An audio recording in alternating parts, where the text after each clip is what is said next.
നമസ്കാരം. ജ്യോതിഷ തൽപരരായ എല്ലാ പ്രിയപ്പെട്ട പ്രേക്ഷകർക്കും ശ്രീഭദ്ര ജ്യോതിഷത്തിലേക്ക് സ്വാഗതം. നമ്മൾ രാഹു കേതുക്കളുടെ 2025 രാശിമാറ്റവും അതിനു മുമ്പായിട്ട് നടന്ന ശനിയുടെ രാശിമാറ്റവും വ്യാഴത്തിൻ്റെ മിഥുനത്തിലേക്കുള്ള രാശിമാറ്റവും ചേർത്ത് ഇപ്പോഴെങ്ങനെയാണ് ഓരോ നക്ഷത്രക്കാർക്കും അനുഭവങ്ങൾ ഉണ്ടാകുന്നത് എന്നുള്ള കാര്യമാണ് നോക്കുന്നത്. ഇന്നത്തെ വീഡിയോയിൽ പൂരുട്ടാതി 4-ാം പാദം, ഉത്രട്ടാതി, രേവതി ഈ നക്ഷത്രങ്ങളിൽ ജനിച്ച മീനക്കൂറുകാർക്ക് എങ്ങനെയാണ് ഈ ഗ്രഹമാറ്റങ്ങൾ അനുഭവങ്ങൾ നൽകുന്നത് എന്നുള്ളത് നമുക്കൊന്ന് പരിശോധിക്കാം.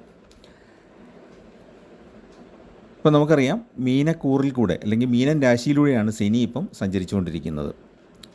ഈ പൂരുട്ടാതി, ഉത്രട്ടാതി, രേവതി നക്ഷത്രക്കാരെ സംബന്ധിച്ചിടത്തോളം രാഹു ആണെങ്കിൽ ജന്മത്തിൽ നിന്ന് 12-ാം ഭാവത്തിലേക്കാണ് കടന്നിട്ടുള്ളത്. മീനത്തിൽ നിന്ന് കുംഭത്തിലേക്കാണ് ഇപ്പം വന്നിട്ടുള്ളത്. അതുപോലെ കേതു ആണെങ്കിൽ കന്നി രാശിയിൽ നിന്ന് പുറകോട്ട് നീങ്ങി ചിങ്ങത്തിലേക്ക് എത്തി. അപ്പോൾ അതായത് 7-ാം ഭാവത്തിൽ നിന്ന് മാറി 6-ാം ഭാവത്തിലേക്ക് എത്തിച്ചേർന്നു. ഇനി ശനിയുടെ അവസ്ഥ നോക്കുമ്പോൾ ശനി ജന്മഭാവത്തിലാണ്. കണ്ടകശനിയുടെ ഏറ്റവും പ്രയാസകരമായ ജന്മശനി എന്ന അവസ്ഥയിലൂടെയാണ് മീനക്കൂറുകാർ കടന്നു പോകുന്നത്. അതുകൊണ്ട് തന്നെ പല വിധത്തിലുള്ള വിഷമതകൾ, മാനസികവും ശാരീരികവുമായ ബുദ്ധിമുട്ടുകൾ ഉണ്ടാകും. രോഗാശൗചക്രിയാപ്തി എന്നാണ് ഫലദീപികയിൽ ഫലം പറഞ്ഞിട്ടുള്ളത്. അതായത് രോഗങ്ങൾ, ചെറുതും വലുതുമായ രോഗങ്ങൾ, ആശൗചം, വേണ്ടപ്പെട്ടവരുടെ വേർപാട്.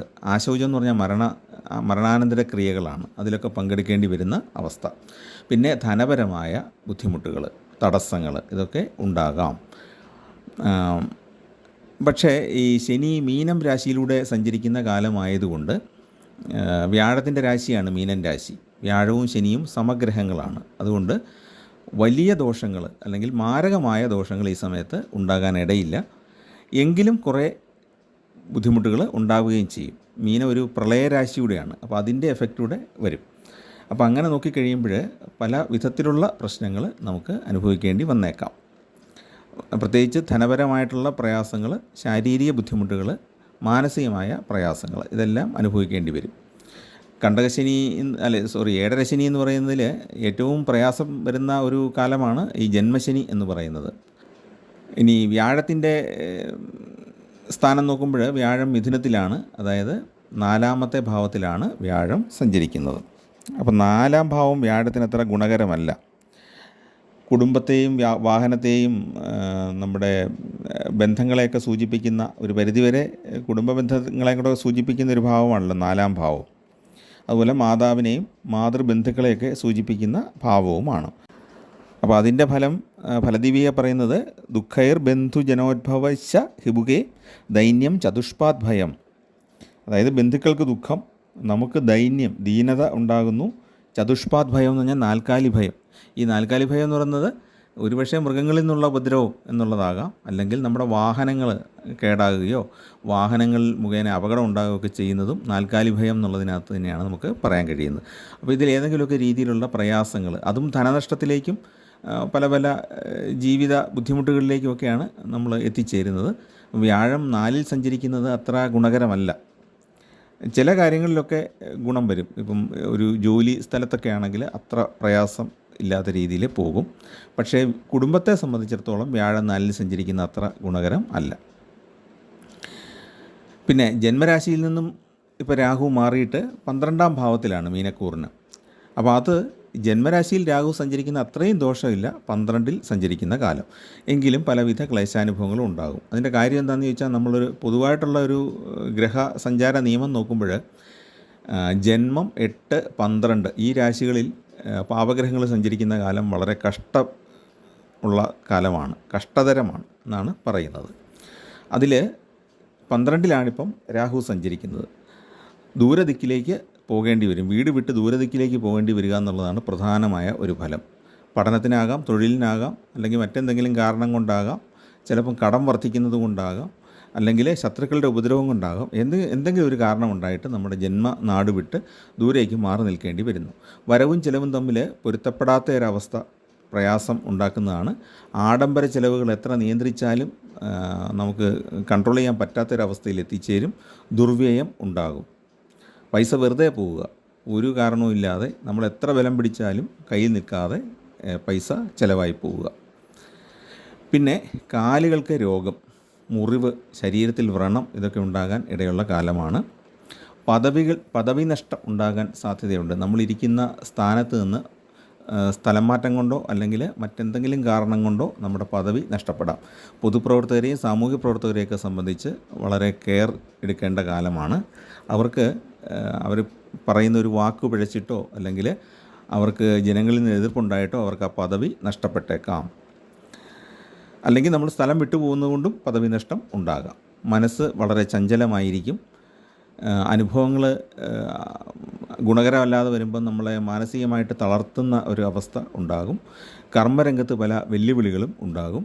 പിന്നെ ശ്രദ്ധിക്കേണ്ട കാര്യം എന്താണ്? ജാമ്യം നിൽക്കുക, കടം കൊടുക്കുക തുടങ്ങിയ കാര്യങ്ങൾക്കൊന്നും, അതുപോലെ കടം കൊടുക്കാനായിട്ട് ഇടനില നിൽക്കുക, ഇതൊന്നും ഈ സമയത്ത് ചെയ്യരുത്. വളരെ ബോൾഡായിട്ട് തന്നെ അതിൽ നിന്ന് ഒഴിഞ്ഞു മാറി നിൽക്കുന്നതാണ് നല്ലത്. കടം കഴിയുന്നതും എടുക്കാതിരിക്കുകയും കൂടെ ചെയ്യാമെങ്കിൽ വളരെ നല്ലത്. സഞ്ചാരക്ലേശം ഉണ്ടാകാൻ സാധ്യതയുണ്ട്. ധനനഷ്ടം സംഭവിക്കാൻ സാധ്യതയുണ്ട്. എപ്പോഴും ശ്രദ്ധയോടെ മാത്രമേ എല്ലാ കാര്യവും ചെയ്യാവുള്ളൂ. അല്ലെങ്കിൽ വെറുതെ പണം പോവും. അതാണ് ഈ സമയത്തുള്ള ബുദ്ധിമുട്ട്.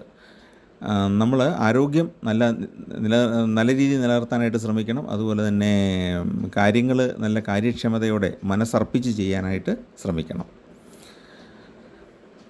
അങ്ങനെ നമ്മൾ പരമാവധി ശ്രമിച്ചത്, ഞാൻ നേരത്തെ പറഞ്ഞല്ലോ, 4-ൽ വ്യാഴം നിൽക്കുമ്പം ജോലിയെ സംബന്ധിച്ച് വലിയൊരു പ്രശ്നം ഉണ്ടാകാനിടയില്ല. നമ്മൾ ആത്മാർത്ഥമായിട്ട് ജോലി മുന്നോട്ട് കൊണ്ടുപോയാൽ നമുക്ക് അവിടെ വിജയിക്കാനായിട്ട് സാധിക്കും.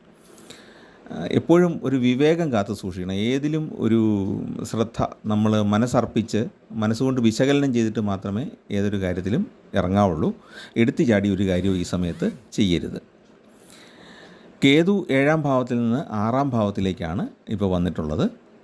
അപ്പോൾ 7-ാം ഭാവത്തിലാകുമ്പം ദാമ്പത്യ കലഹവും പ്രണയബന്ധങ്ങളിൽ ശൈഥില്യമൊക്കെയാണ് നമ്മൾ പറഞ്ഞിരുന്നത്. ഇപ്പോൾ അതിൽ നിന്നൊക്കെ ഒരു മാറ്റം ഇവർക്ക് ഉണ്ടാകും. ചില നേട്ടങ്ങളും ഈ സമയത്ത് ഉണ്ടാകാം. ഈ 6-ാം ഭാവം എന്ന് പറയുന്നത് പാപഗ്രഹങ്ങളെ സംബന്ധിച്ച് ഗുണകരമായ ഭാവമാണ്. ശത്രുക്കളുടെ ഉപദ്രവത്തെ നേരിടാനായിട്ട് സാധിക്കും. ചിലപ്പോൾ അടിച്ചമർത്താനും സാധിക്കും. ശത്രുക്കൾ നിഷ്പ്രഭരാകാൻ ഇടയുണ്ട്. തൊഴിൽ രംഗത്ത് വിജയിക്കാൻ ഈ കേതുവിൻ്റെ 6-ാം ഭാവസ്ഥിതി കൊണ്ട് സാധ്യതയുണ്ട്. തൊഴിൽ സ്ഥലത്തുണ്ടായിരുന്ന എതിർപ്പുകളുണ്ട്. സഹപ്രവർത്തകരിൽ നിന്നോ മേലധികാരികളിൽ നിന്നോ ഉണ്ടായ പ്രതികൂല അനുഭവങ്ങൾ നന്നായിട്ട് മാറുന്നതാണ്, അല്ലെ കുറയുന്നതാണ്. നമ്മളെ ഏൽപ്പിക്കുന്ന ചുമതലകൾ കൃത്യമായിട്ട് നിർവഹിക്കാനായിട്ട് ശ്രദ്ധിക്കണം. അപ്പം ജന്മശനി ആയതുകൊണ്ടുള്ള പ്രയാസങ്ങളുണ്ടാകും. രാഹുവിൻ്റെ സ്ഥിതി കൊണ്ടുള്ള 12-ലെ രാഹുവിൻ്റെ സ്ഥിതി കൊണ്ടുള്ള പ്രയാസങ്ങളുണ്ടാകും. പക്ഷേ കാര്യക്ഷമത കേതുവിൻ്റെ ഒരു 6-ാം ഭാവസ്ഥിതി അനുകൂലമായതുകൊണ്ട് തന്നെ കാര്യക്ഷമത നമുക്ക് നല്ല രീതിയിൽ ഉണ്ടാക്കാനായിട്ട് സാധിക്കും. അതിലൂടെ ജോലി സ്ഥലത്തൊരു സന്തോഷവും അല്ലെങ്കിൽ ഒരു വിജയവും നമുക്ക് സൃഷ്ടിച്ചെടുക്കാം. ദാമ്പത്യത്തിലെ അസ്വാരസ്യങ്ങളൊക്കെ മാറിക്കിട്ടുന്നതാണ്. പൊതുരംഗത്ത് നമുക്ക് പിടിച്ചു നിൽക്കാനായിട്ട് സാധിക്കും. പലതരത്തിലുള്ള ആരോപണങ്ങളൊക്കെ ഉണ്ടാകാമെങ്കിലും പിടിച്ചു നിൽക്കാനായിട്ട് നമുക്ക് സാധിക്കും. ഓഹരി വിപണിയിൽ ഇറങ്ങാതിരിക്കുന്നതാണ് നല്ലത്. ഇറങ്ങുകയാണെങ്കിൽ തന്നെ നല്ലപോലെ അതിനെപ്പറ്റി അറിയാവുന്നവരോട് ചോദിച്ച് മനസ്സിലാക്കിയിട്ട് മാത്രമേ ചെയ്യാവുള്ളൂ. നമുക്കറിവില്ലാത്ത കാര്യങ്ങളൊന്നും തന്നെ ഈ സമയത്ത് ചെയ്യാതിരിക്കുന്നതാണ് നല്ലത്. ആത്മീയ കാര്യങ്ങളിൽ കൂടുതൽ താല്പര്യം ഉണ്ടാകും. അപ്പോൾ പ്രാർത്ഥന വർദ്ധിപ്പിക്കുകയും ചെയ്യുക. ആ ഈശ്വരാധീനം കിട്ടുന്നത് കൊണ്ട് ശത്രുക്കളുടെ ഉപദ്രവം നന്നായിട്ട് ചെറുത്ത് നിൽക്കാനായിട്ട് സാധിക്കും. അപകടങ്ങളും ആപത്തുകളും ഒക്കെ തൊട്ടടുത്ത് വന്നിട്ട് ഒഴിഞ്ഞു പോകുന്നത് നിങ്ങൾക്ക് അറിയാനായിട്ട് സാധിക്കും. അപ്പം നിങ്ങൾക്ക് വലിയ പ്രയാസങ്ങൾ അതുകൊണ്ടുണ്ടാകുകയില്ല, വലിയൊരു ആപത്തോ അപകടമോ ഉണ്ടാകുകയില്ല. പക്ഷേ അതിൻ്റെ വക്കിൽ വരെ എത്തുന്ന ഒരു അവസ്ഥ പലപ്പോഴും സൃഷ്ടിക്കപ്പെടും. പിന്നെ ബന്ധങ്ങളിൽ നന്മ കാത്തു സൂക്ഷിക്കുക. നല്ല ആളുകളെ മാത്രം നമ്മളിലേക്ക് അടുപ്പിക്കുക, അല്ലാത്തവരെ പതുക്കെ ഒഴിവാക്കി വിടുക.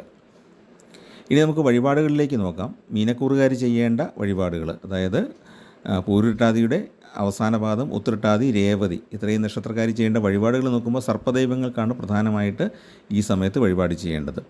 നവഗ്രഹ ക്ഷേത്രത്തിലെ രാഹുവിനും കേതുവിനും അർച്ചന ചെയ്യുക. രാഹുകാല പൂജയിൽ പങ്കെടുക്കാൻ സാധിക്കുമെങ്കിൽ അതും ചെയ്യുക. ചില ക്ഷേത്രങ്ങളിൽ രാഹു ദോഷം മാറാൻ വേണ്ടി നാരങ്ങാവിളക്കൊക്കെ തെളിയിക്കുന്ന ചടങ്ങുണ്ട്. അവിടെ നിങ്ങൾക്ക് പങ്കെടുക്കാൻ സാധിക്കുമെങ്കിൽ അത് ചെയ്യാം. ഇതോടൊപ്പം തന്നെ കുടുംബദേവതയ്ക്ക് വഴിപാട് ചെയ്യാനായിട്ട് മറക്കരുത്, കൃത്യമായിട്ട് ചെയ്യണം. ഇനി ഇതൊന്നും ചെയ്തില്ലെങ്കിൽ ഒരു 3 ആയില്യ പൂജ ചെയ്താലും ഈ സർപ്പദോഷം അല്ലെങ്കിൽ രാഹുകേതുക്കളെ കൊണ്ടുള്ള ദോഷഫലങ്ങൾ മാറി നിൽക്കുന്നതാണ്. കേതു 6-ാം ഭാവത്തിൽ നിൽക്കുന്ന കാലമായതുകൊണ്ട് ഭദ്രകാളി ക്ഷേത്രത്തിൽ ചുവന്ന പൂക്കൾ കൊണ്ട് അർച്ചന ചെയ്താൽ ശത്രുക്കളുടെ ദോഷത്തെ നല്ല രീതിയിൽ പ്രതിരോധിക്കാനും ശത്രുക്കൾ നിഷ്പ്രഭരാകാനും അത് സഹായിക്കുന്നതാണ്. ഗണപതി ഭഗവാന് നെയ്വിളക്ക് തെളിക്കണം. അതുപോലെ തന്നെ തർക്കങ്ങൾ വരുന്ന സമയത്ത് സംവാദ സൂക്തം കൊണ്ട് ഗണപതി ഭഗവാൻ അർച്ചന ചെയ്യുന്നതും വളരെ നല്ലതാണ്. അല്ലെങ്കിൽ ഗണപതി ഹോമം ചെയ്യുന്നത് നല്ലതാണ്. കുടുംബത്തിലെ തർക്കങ്ങൾ, അഭിപ്രായ വ്യത്യാസങ്ങളൊക്കെ മാറാനായിട്ടത് ഗുണകരമാണ്. വ്യാഴം 4-ൽ നിൽക്കുന്ന ദോഷവും ഒരു പരിധിവരെ അത് നിയന്ത്രിക്കാനായിട്ട് സാധിക്കും. നവഗ്രഹങ്ങൾക്ക് ദീപം തെളിയിക്കുകയും നവഗ്രഹ സ്തോത്രം നിത്യവും ചൊല്ലുകയും ചെയ്യുന്നത് വളരെ ഉത്തമമാണ്. പിന്നെ ജന്മശനി ആയതുകൊണ്ട് ശാസ്താവിന് നീരാജനം നടത്താനായിട്ട് മറക്കരുത്. പക്കപ്പിറന്നാൾ തോറും നീരാജനം നടത്തുക, അല്ലെങ്കിൽ മാസത്തിലെ ആദ്യ ശനിയാഴ്ച ശാസ്താവിന് നീരാജനം നടത്തുക. ജോലി, ഇൻ്റർവ്യൂ, ടെസ്റ്റുകൾ തുടങ്ങിയ കാര്യങ്ങൾക്ക് പോകുന്നവർ ഗണപതിക്ക് കറുകമാലയെ സമർപ്പിക്കണം. ശാസ്താവിന് നെയ്വിളക്കം തെളിയിച്ചിട്ട് പോവുക. അപ്പോൾ തടസ്സങ്ങൾ നല്ലൊരു പരിധിവരെ മാറിക്കിട്ടും. പിന്നെ വിഷ്ണു ഭഗവാന് താമരമുട്ട് സമർപ്പിക്കുക, അല്ലെങ്കിൽ വിഷ്ണു ഭഗവാന് തുളസി പൂക്കൾ ഉൾപ്പെടുത്തുന്ന പുഷ്പാഞ്ജലി സമർപ്പിക്കുക. പിന്നെ ധനപരമായിട്ട് നിങ്ങൾ നല്ല രീതിയിലാണ് പോകുന്നതെങ്കിൽ നിങ്ങളൊരു പാൽപ്പായസം കൂടെ വിഷ്ണു ഭഗവാന് കൊടുക്കുന്നത് നന്നായിരിക്കും. വ്യാഴത്തിൻ്റെ ആനുകൂല്യങ്ങൾ പൂർണ്ണമായിട്ടും കിട്ടാനായിട്ട് നല്ലതാണ്. പ്രത്യേകിച്ച് ജോലി സ്ഥലത്തുള്ള പ്രയാസങ്ങൾ മാറാനായിട്ട് വിഷ്ണു ഭഗവാന്റെ അനുഗ്രഹം നന്നായിട്ട് ഉണ്ടാകും. വ്യാഴം 4-ലാണ് നിൽക്കുന്നത്.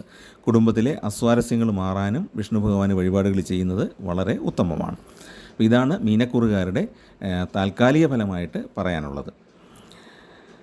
അപ്പോൾ നിങ്ങൾക്ക് ചാനൽ ഇഷ്ടപ്പെട്ടെങ്കിൽ ഇതൊന്ന് സബ്സ്ക്രൈബ് ചെയ്ത് സഹായിക്കുകയും നിങ്ങളുടെ സുഹൃത്തുക്കൾക്കും ബന്ധുക്കൾക്കും പരിചയക്കാർക്കൊക്കെ ഒന്ന് ഷെയർ ചെയ്ത് കൊടുക്കുകയും ചെയ്യുക. എല്ലാവർക്കും നന്മയുണ്ടാകട്ടെ എന്ന് പ്രാർത്ഥിക്കുന്നു. നിങ്ങൾക്കും നിങ്ങളുടെ കുടുംബാംഗങ്ങൾക്കും സന്താനങ്ങൾക്കും എല്ലാം ഗുണകരമായ അനുഭവങ്ങൾ ഉണ്ടാകട്ടെ. എല്ലാവർക്കും നമസ്കാരം.